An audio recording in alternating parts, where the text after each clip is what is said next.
This channel does not promote any violent, harmful, or illegal activities. All content provided by this channel is meant for an educational purpose only. টিভি9 বাংলায় রয়েছে আমি শুভজিৎ মিত্র। জয়নগর কাণ্ডের আঁচ এসে পড়ল কলকাতার কাটাপুকুরে। মর্গের সামনে খণ্ডযুদ্ধ যে ছবি আমরা দেখাচ্ছি, রক্ত ঝরেছে। নাবালিকার মৃতদেহ কাটাপুকুর মর্গে এসে পৌঁছতেই সেখানে বিক্ষোভ দেখাতে শুরু করে বাম বিজেপির কর্মী সমর্থকরা। শুরু হয় পুলিশের সঙ্গে রীতিমতন ধস্তাধস্তি। অভিযোগ, পুলিশের মারে মুখ ফেটে যায় এক বাম কর্মীর।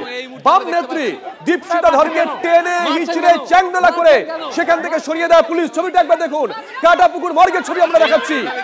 কাটাপুকুর মর্গের ছবি দেখাচ্ছি। রীতিমতো আমরা দেখতে পাচ্ছি রীতিমতো পুলিশের সাথে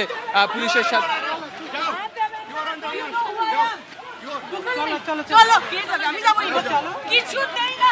ওরা একবার বডি লোকাল করে সারাবার বডি লোকাল করবি যাবি না। তৃণমূলের পা ধর গিয়ে মমতার পা ধর। বডি লোকাল করেছিস একবার, শান্তি হয়নি। 10 বছরের মেয়ে, 10 বছর। হ্যাঁ এই দীপশিতা এভাবেই কিন্তু টানতে টানতে বাম চুলের মুঠি ধরে, রীতিমতো চুলের মুঠি ধরে পুলিশ কিন্তু চুলের মুঠি ধরে এভাবেই কিন্তু বামপন্থী কর্মী সমর্থকদেরকে তাদেরকে কিন্তু মারছেন কেন? মারছেন কেন? মারছেন কেন? মারছেন কেন? মারছেন কেন? মারছেন কেন? মারছেন কেন? মারছেন কেন? যেতে দিন পড়ে যাবো।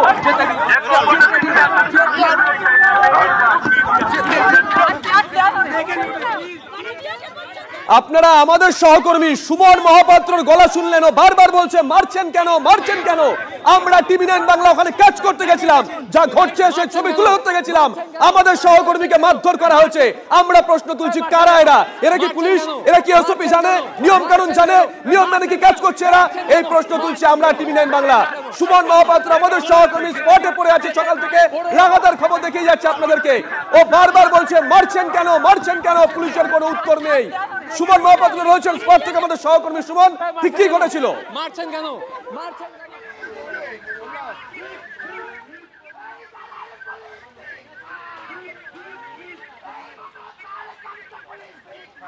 দেখো, এখানে বাম এবং বিজেপি কর্মীরা বিক্ষোভ দেখাচ্ছিলেন, আমরা সেই বিক্ষোভের ছবি তুলে ধরছিলাম। ময়না তদন্ত তার মতন করে চলছে, আমরা সেখানে দাঁড়িয়েছিলাম, আমরা ছবি তুলে ধরছিলাম। হঠাৎ করে কিছু পুলিশ এসে মানে কোনো কথা না বলে মারতে শুরু করেন। আমাদের ক্যামেরার বন্ধু দীপঙ্কর, তাকে বেধড়ক মারা হয়, লাথি ঘুষি কিচ্ছু বাদ দেওয়া হয়নি। ক্যামেরা ভেঙে ফেলা হয়, ক্যামেরার লাইটটা নেই, লাইট ছাড়া কাজ করছি। এখনো বামেরা বিক্ষোভ দেখাচ্ছে, কিন্তু তার মধ্যে হঠাৎ করে কেন সংবাদ মাধ্যম রোশানলে পড়লো বুঝতে পারলাম না। সকাল থেকে একাধিক প্রশ্ন আমরা করেছি, তাই কি গাত্রদাহ হলো তা বলা যাবে না। তবে পুলিশের তরফ থেকে যেভাবে আক্রমণ করা হলো, আমি বারবার প্রশ্ন করলাম যে কেন মারছেন, কিন্তু তারা কোনো উত্তর দিতে পারলেন না। স্বাভাবিকভাবে যদি সেখানে থাকলে তাদের অসুবিধা হতো, কোঅপারেশন লাগতো, তারা এসে বলতে পারতেন যে এখান থেকে আপনারা সরে যান, আমরা সরে যেতাম। কিন্তু তা না করে তিনি শুরু করলেন মারতে। পুলিশের অফিসাররা কার্যত কাকে মারছেন, কোথায় মারছেন কিছু দেখার প্রয়োজন নেই, মারতে শুরু করলেন। এবং মারতে মারতে তারা আমাদের বার করলেন, আমার ক্যামেরা বন্ধু এবং আমাকে বার করলেন। এখনো তুমি দেখছো এখানে বিক্ষোভ চলছে, কিন্তু সেই বিক্ষোভ চলাকালীন বিক্ষোভের ছবিটুকু তুলে ধরা ছাড়া সংবাদ মাধ্যম হিসেবে আমরা আর কোনো কাজ করিনি। স্বাভাবিকভাবে যেই দায়িত্বশীল সংবাদ মাধ্যমের কাজ সেটা করছিলাম, সেটা করতে গিয়েই মার খেতে হলো। আমার ক্যামেরা বন্ধু দীপঙ্কর, তার মাথায় আঘাত করেছে পুলিশ, আমাদের ক্যামেরার লাইট ভেঙে গিয়েছে। কেন পুলিশের এত অ্যাক্টিভিটি এখানে, আর যেখানে ঘটনাস্থল বা 10 ঘন্টা ধরে কর্ডন করতে পারে না পুলিশ, এই প্রশ্ন কিন্তু সাধারণ মানুষ তুলছেন। স্বাভাবিকভাবেই পুলিশ কেন মারতে শুরু করলো, কি তাদের উদ্দেশ্য ছিল জানি না, বুঝতে পারলাম না। ঊর্ধ্বতন কর্তৃপক্ষ যারা ছিলেন তাদেরকে বারবার সঙ্গে দেখো সুজন চক্রবর্তীর সঙ্গে টেলিফোনে আমরা যোগাযোগ করেছি। সুজন বাবু, শুভজিৎ রয়েছে স্টুডিওতে। সুজন বাবু, কাটাপুকুর মর্গে যখন নাবালিকার দেহ পৌঁছয়, তখন একদিকে বামেরা, অন্যদিকে বিজেপি, তারা সেখানে বিক্ষোভ দেখাতে শুরু করে। পুলিশের তরফ থেকে এসে তাদেরকে ঘাত ধরে বের করে দেওয়া হয়। যে ছবি আমরা এখন দেখাচ্ছি, একটু আগে আমাদের ক্যামেরা ধরা পড়েছিল, দীপশিতাকে চ্যাংদোলা করে ওখান থেকে সরিয়ে দেওয়া হচ্ছে। আরো একজনকে চুলের মুঠি ধরে পুলিশ ওখান থেকে বের করে দিচ্ছে। আমরা সেই ছবি করছিলাম, দীপঙ্কর আর আমাদের সহকর্মী সুমন সেই ছবি করছিল।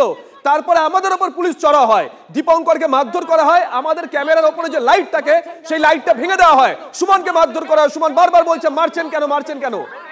আমরা কি অপরাধ করলাম সুজন বাবু? সকাল থেকে আমরা ছবি তুলে ধরছি, প্রশ্ন করছি, এটাই কি আমাদের অপরাধ?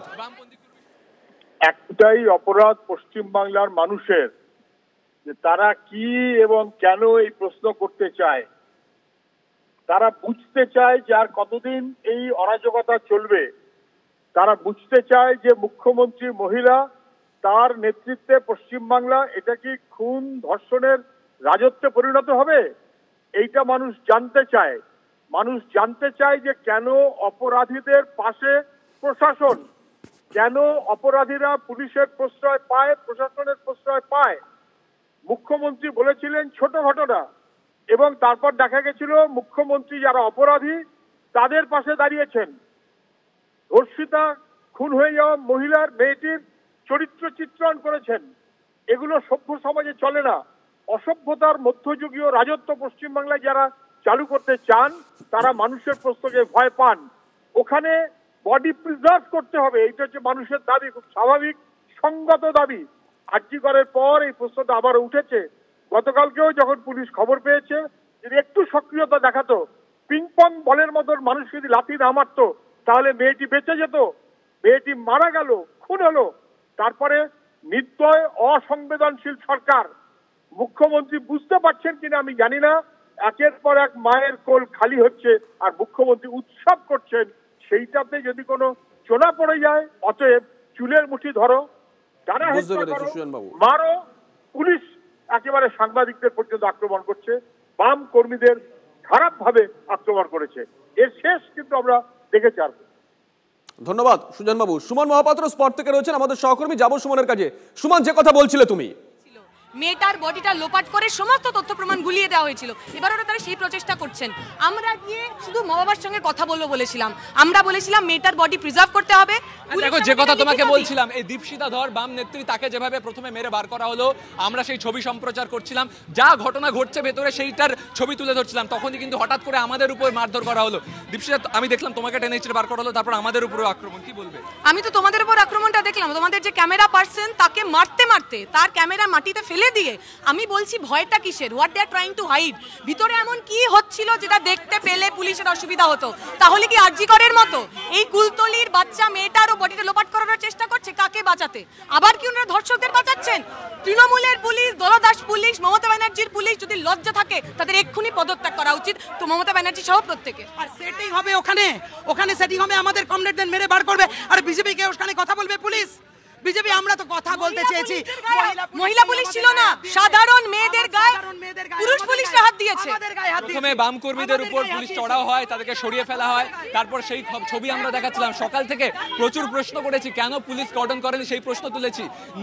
নির্যাতিতার বাবা যখন বলেছেন উপপ্রধান সিসিটিভি বলেছে সব ডিলিট হয়ে গেছে, সে কথাটা সম্প্রচার করেছি। তার জন্যই কি রোশানলে পড়তে হলো? স্বাভাবিকভাবে পুলিশের কোনো সহযোগিতা লাগলে সংবাদ মাধ্যমকে সে বলতে পারতো যে আপনারা এইখান থেকে সরে যান, আমরা কাজ করতে চাই। তা নয়, হঠাৎ করে মারতে শুরু করা হলো আমার ক্যামেরা বন্ধু দীপঙ্করকে। ক্যামেরা ভাঙচুর করা হলো, লাইট কেটে নেওয়া হয়েছে, ক্যামেরা রেন জ্যাকেট ফেলে দেওয়া হয়েছে, ক্যামেরা ফেলে দেওয়া হয়েছে। সামগ্রিকভাবে হঠাৎ করে পুলিশের এই আচরণ কেন? পুলিশের কি অসুবিধা হচ্ছিল বুঝে উঠতে পারছি না। সংবাদ মাধ্যম হিসেবে এখানকার ছবি দায়িত্বশীল সংবাদ মাধ্যম হিসেবে তুলে ধরাই কর্তব্য ছিল। সে কাজটা করতে গিয়ে আমার ক্যামেরা বন্ধু দীপঙ্করকে মার খেতে হলো। তুমি একজন পুলিশ আধিকারিককে কুলতলিতে দাঁড়িয়ে প্রশ্ন করেছিলে, তিনি ওখানে নাকি বলেছিলেন যে অনেকক্ষণ ভালো ব্যবহার করেছি, এরপর অন্যান্য পুলিশ কর্মীরা যা করে তেমন করব। আমরা প্রশ্ন তুলেছিলাম এটা কি থ্রেট কালচারের নমুনা? তুমি প্রশ্ন করেছিলে কি করবেন আপনি? বের করেছে যেহেতু পরিবার, আমাকে আগে বাবার সঙ্গে কথা হয়েছিল যে আমরা ওনাকে রিপ্রেজেন্ট করব কোর্টে। আমি বললাম একজন আইনজীবী, ওনার হয়তো মানে এটা তো নিয়ম আছে, থাকতে পারে, আমাকে থাকতে দেবেন না কেন? সেটাই নিয়ে ধাক্কা মাক্কা মারামারি করেছে। মার খেয়ে আমরা বাইরে দাঁড়িয়েছি। আপনাদের গায়ে হাত দেওয়া হলো, সংবাদ মাধ্যমের গায়ে হাত দেওয়া। আরে ভাই, এই একটা মহিলাকে 4 জন মিলে ধাক্কা মেরেছে আমাদেরকে সকলকে। ঠিক আছে, তো এই যদি প্রশাসন হয় তাহলে আর কি হবে? এখানে যদি ধর্ষণ না হবে আর কি হবে? একই ডিফারেন্স আছে, প্রশাসন আর যারা ধর্ষণ করে তাদের মধ্যে আর কোনো ডিফারেন্স নেই। যারা ধর্ষণ করে সারা রাতের অন্ধকারে করছে, প্রশাসন এখানে সবার সামনে করছে। সামগ্রিকভাবে বাম কর্মী সমর্থকরা বিজেপির তরফ থেকে যারা এসেছেন তাদের গায়ে হাত দেওয়া হয়, মারধর করা হয়, তারা অভিযোগ করছেন। তেমনি হঠাৎ করে পুলিশ কেন সংবাদ মাধ্যমের উপর খেপে উঠলো বুঝে উঠতে পারছি না। হঠাৎ করে কিন্তু আমাদের আক্রমণ করা হলো। আমরা দাঁড়িয়ে সেখানে দায়িত্বশীল সংবাদ মাধ্যম হিসেবে যে কাজটা করা সেটাই করছিলাম। সেখানে কাজটা আমরা করব সুমন, কাজটা আমরা করব। নজর রাখো, পরবর্তী সময় তোমার সঙ্গে আবার আমরা যোগাযোগ করব। আমরা সেই মুহূর্তে ছবি দেখাচ্ছি। কাটাপুকুর মর্গে যখন নাবালিকার দেহ নিয়ে আসা হয়, তখন বাম কর্মী সমর্থকরা, বিজেপি কর্মী সমর্থকরা তারা বিক্ষোভ দেখাতে শুরু করেন, তাদেরকে সেখান থেকে সরিয়ে দেয় পুলিশ। দীপশিতাকে টেনে হিচড়ে বের করে দেওয়া হয়, আরেকজন মহিলাকে তাকে চুলের মুঠি ধরে বের করে দেওয়া হয়। সব ছবি ধরা পড়ে আমাদের ক্যামেরায়। সেখানে সুমন ছিল, আমাদের সহকর্মী দীপঙ্কর জানা ছিল, ওরা সব ছবি তুলে ধরছিল। তারপরে দীপঙ্কর জানার উপর চড়া হয় পুলিশরা, মানে পুলিশের উর্দি পরে যারা ছিল আর কি ওখানে। দীপঙ্করকে মারধর করা হয়, আমাদের ক্যামেরার যে লাইট সেই লাইট ভেঙে দেওয়া হয়েছে। সুমনকে মারধর করা হয়েছে, সুমন বারবার বলছিল কেন মারছেন কেন মারছেন, পুলিশ কোনো উত্তর দিতে পারেনি। কেন আমাদের ওপর TV9 বাংলার ওপরই আক্রমণ? সকাল থেকে আমরা প্রশ্ন তুলছি বলে, ছবি তুলে ধরছি বলে আমরা কিন্তু প্রশ্ন তুলবো, ছবিও তুলে ধরবো।